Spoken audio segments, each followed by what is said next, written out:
আমরা এমন একটি দেশ পেয়েছি, মাটির উপরে অফুরন্ত সম্পদ, মাটির গর্ভে অফুরন্ত সম্পদ, সমুদ্রের গর্ভে অফুরন্ত সম্পদ। আমাদের এই সম্পদগুলো জনগণের উপকারে আসছে না। যারা জনগণের ত্রাতা হয়ে কর্তা হয়ে বিভিন্ন সময় দেশ শাসন করেছেন, জনগণের সম্পদ সুকৌশলে চুরি করে তারা তাদের পকেটে ঢুকিয়েছে। এই জন্যে বাংলাদেশের জনগণ তাদের প্রাপ্য হিস্সা পায়নি, সুষম উন্নয়ন হয়নি।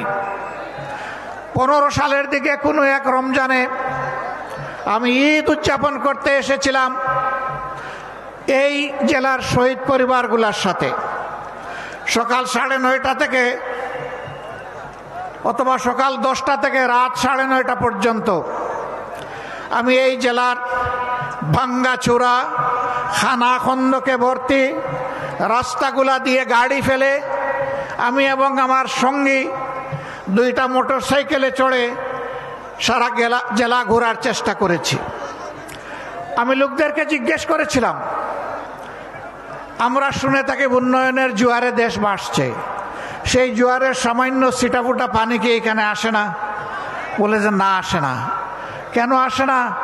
বলে বর্তমান শাসক গোষ্ঠী সাতক্ষীরাকে বাংলাদেশের অংশ মনে করে না। সাতক্ষীরার উপর তারা জুলুম করেছে, সাতক্ষীরার জনগণের অধিকার দেয়নি।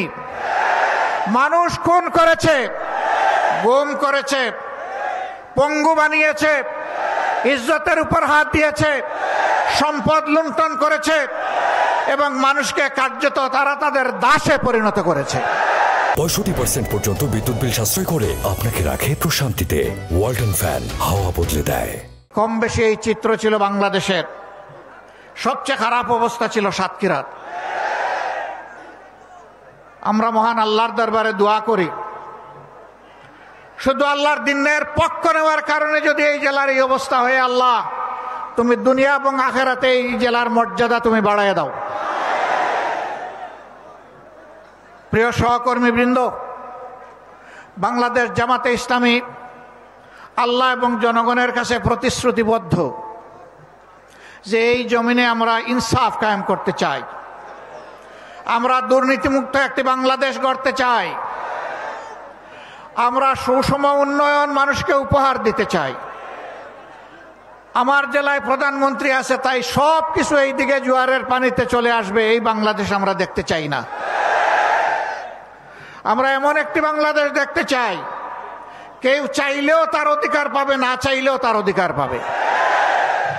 আমরা এমন একটি বাংলাদেশ দেখতে চাই যেই দেশে লক্ষ বেকার যুবকের মিছিল হবে না, বরঞ্চ আমাদের যুবকেরা আমাদের সম্পদে পরিণত হবে। তাদের হাতে মূল্যহীন এক টুকরা সার্টিফিকেট ধরিয়ে দেওয়া হবে না, বরঞ্চ শিক্ষা সমাপনীর সাথে সাথে তাদের হাতে কাজ তুলে দেওয়া হবে। এমন শিক্ষা চাই আর এমন শিক্ষিত জাতি চাই। তবে এই শিক্ষা অবশ্যই নৈতিক এবং দুনিয়াবি বা জাগতিক শিক্ষার সমন্বয় হতে হবে। মানুষ যাতে মানুষ হয়, শিক্ষা নিয়ে মানুষ যাতে ডাকাত না হয়, আমরা সেই শিক্ষাটি চাই।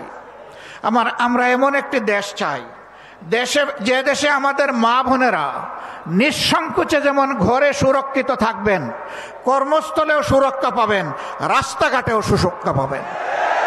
তাদের দিকে কোনো খারাপ লোক চোখ তুলে তাকানোর কসরত পাবে না। তারা ইজ্জতের সাথে, মর্যাদার সাথে, তাদের দক্ষতা দিয়ে দেশের উন্নয়নে তারাও ভূমিকা রাখবেন। নবী করিম সাল্লাল্লাহু আলাইহি ওয়াসাল্লাম মানব জীবনের সবচেয়ে ঝুঁকিপূর্ণ কাজেও মহিলাদেরকে শরীক করেছেন। সেই কাজটি হচ্ছে যুদ্ধ। যুদ্ধে মারা পুরুষের পাশে থেকে তারাও যুদ্ধ করেছেন। বিশেষ করে বদর যুদ্ধের কঠিন দিনে আমি প্রায় এই উদাহরণটা দিয়ে থাকি। যখন কাফেররা আল্লাহ রসুলের খুব কাছাকাছি চলে এসেছিল তাকে হত্যা করার জন্যে, যখন পুরুষ যোদ্ধারা দিক বিদিক কিছুটা জ্ঞান হারিয়ে ফেলেছিলেন, তখন একজন মা চতুর্দিকে ঘুরে ঘুরে আল্লাহর রসুলকে বেষ্টনে দিয়ে রেখেছিলেন। যুদ্ধ যখন শেষ হয়েছে, তার শরীরে 37টা তীর ঝুলন্ত অবস্থায় ছিল। 70টা কঠিন আঘাত ছিল। রাসূল করিম সাল্লাল্লাহু আলাইহি ওয়াসাল্লাম বলেছেন, শত্রু যখন সামনের দিক থেকে এসেছে তখন শত্রুর তীর আর আমার মাঝখানে ছিল আল্লাহর এই বান্দি। যখন পিছন দিক থেকে এসেছে ছিল আল্লাহর বান্দি। ঘুরে ঘুরে আল্লাহ রসুলকে কিভাবে তিনি রক্ষা করবেন? ডাইনে এসেছে ডান দিকে, বামে এসেছে বাম দিকে। আমাদের সেই সর্বোচ্চ ইজ্জতের মর্যাদাবান মায়ের নাম ছিল হযরতে নুসাইবা রাদিয়াল্লাহু তাআলা আনহা।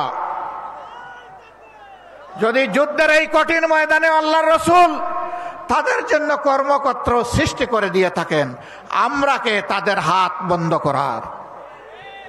আমাদের ব্যাপারে ইসলামের প্রতিপক্ষ শক্তিরা অপপ্রচার চালায়।